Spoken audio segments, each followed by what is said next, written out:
On my daughter's first birthday, my mother accidentally dropped the $1,000 cake on the floor and let out a dramatic sigh, saying that my sister's kids deserved that party more. My dad laughed and said I never made sacrifices for the family. When I opened my sister's gift, I found a box of expired candies with a note saying the kids wouldn't notice anyway. I stayed silent. The next day, I canceled the $12,000 cruise I had paid for everyone, sold the car I had co-signed for, and froze the family accounts I managed. That night, my mom texted me saying the cruise tickets had gone missing. I just replied, maybe the golden daughter can buy new ones. The next morning, I woke up before sunrise and made coffee in silence. My husband was still asleep. I opened my laptop, logged into the cruise company's site, and canceled all $12,000 worth of tickets I had bought for everyone. For my parents, my sister, her husband, her kids, the ones they'd been bragging about for weeks. I didn't even flinch when the confirmation email came through. Then I went to the garage and stared at the SUV my sister was still paying off, the one I had co-signed for because she needed help. I called the dealership, told them I was selling it back.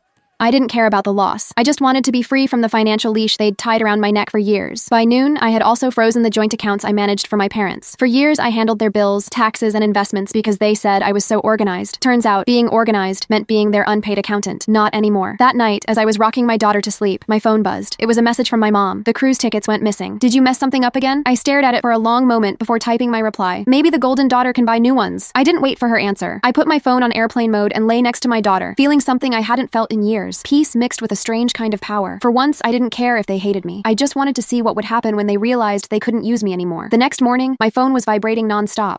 23 missed calls from my mother, 8 from my sister, and 3 from my dad. There were also text messages that ranged from, call me now, to, you've gone too far. I didn't answer any of them. Instead, I made pancakes for my daughter and played with her on the living room floor. It felt almost surreal, like I was living in someone else's house, someone free. For once, there was no anxiety crawling up my chest every time my phone buzzed. By noon, my husband came downstairs with a worried face. He had just checked his phone. Your dad called me. He said something about the cruise. I told him the truth. I had canceled it. His eyebrows shot up, but he didn't say anything right away. He just looked at me like he was trying to figure out if this was the start of a fight or the start of something else entirely. After a moment, he just said, good for you. It caught me off guard. I had prepared myself to defend every decision, but instead, I felt his hand on my shoulder, steady and calm. It was the first time in years someone in my family had sided with me. Without hesitation, without making me feel guilty for wanting peace. By evening, my sister showed up at my door unannounced. I saw her car through the blinds before she even knocked. My stomach tightened, but I opened the door anyway. She stormed in, demanding to know what I had done. She said mom was crying, dad was furious, and everyone was blaming her because she was the golden daughter now. I told her that wasn't my problem anymore. She said I was acting like a child, throwing a tantrum over a stupid cake.